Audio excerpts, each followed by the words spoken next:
எண்ணாகமம் 8ஆம் அதிகாரம். கர்த்தர் மோசேயை நோக்கி, நீ ஆரோனோடே சொல்ல வேண்டியது என்னவென்றால், நீ விளக்குகளை ஏற்றும் போது 7 விளக்குகளும் விளக்கு தண்டிற்கு நேரே எரிய வேண்டும் என்று சொல் என்றார். கர்த்தர் மோசேக்கு கட்டளையிட்ட பிரகாரம் ஆரோன் செய்து விளக்கு தண்டிற்கு நேரே ஒழுங்காக அதன் விளக்குகளை ஏற்றினான். இந்த குத்து விளக்கு அதன் பாதம் முதல் பூக்கள் வரைக்கும் பொன்னினால் அடிப்பு வேலையாய் செய்யப்பட்டிருந்தது. கர்த்தர் மோசேக்கு காண்பித்த மாதிரியின்படியே அவன் குத்து விளக்கை உண்டாக்கினான். பின்னும் கர்த்தர் மோசேயை நோக்கி, நீ இஸ்ரவேல் சந்ததியாரினின்று லேவியரை பிரித்தெடுத்து அவர்களை சுத்திகரிப்பாயாக. அவர்களை சுத்திகரிக்கும்படி அவர்களுக்கு செய்ய வேண்டியதாவது, அவர்கள் மேல் சுத்திகரிக்கும் ஜலத்தை தெளிப்பாயாக.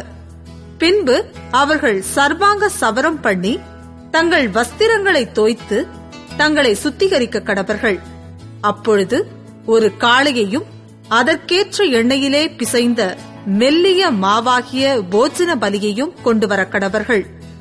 பாவ நிவாரண பலியாக வேறொரு காளையையும் நீ வாங்கி லேவியரை ஆசரிப்பு கூடாரத்துக்கு முன் வரச் செய்து இஸ்ரவேல் புத்திரரின் சபையார் எல்லாரையும் கூடிவர பண்ணுவாயாக.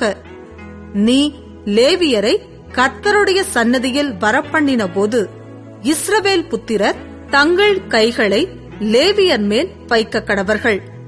லேவியர் கர்த்தருக்குரிய பணிவிடை செய்யும் பொருட்டு ஆரோன் அவர்களை இஸ்ரவேல் புத்திரரின் காணிக்கையாக கர்த்தருக்கு முன்பாக அசைவாட்டப்படும் காணிக்கையாய் நிறுத்த கடவன்.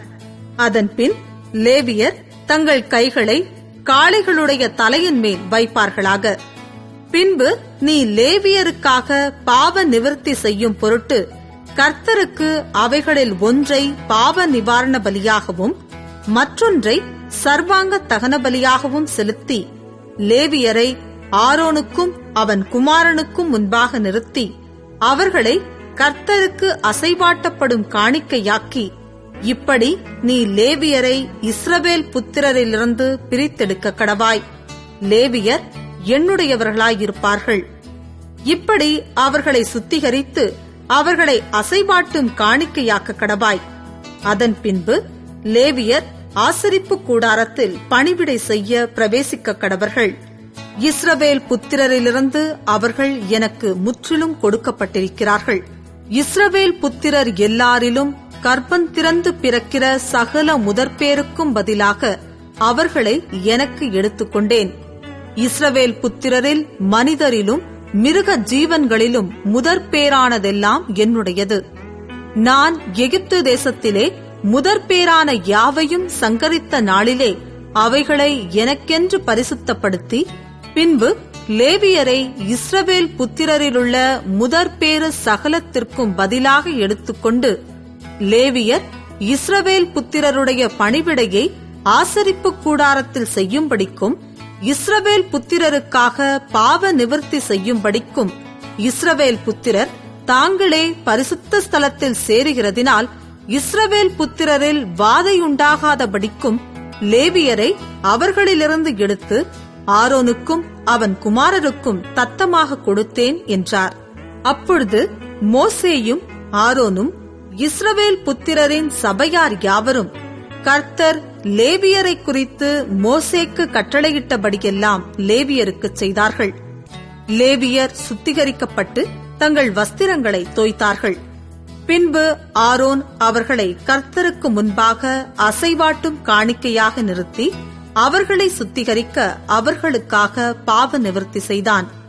அதற்கு பின்பு லேவியர் ஆரோனுக்கும் அவன் குமாரருக்கும் முன்பாக ஆசரிப்பு கூடாரத்தில் தங்கள் பணிவிடையை செய்யும்படி பிரவேசித்தார்கள். கர்த்தர் லேவியரை குறித்து மோசேக்கு கட்டளையிட்டபடியே அவர்களுக்கு செய்தார்கள்.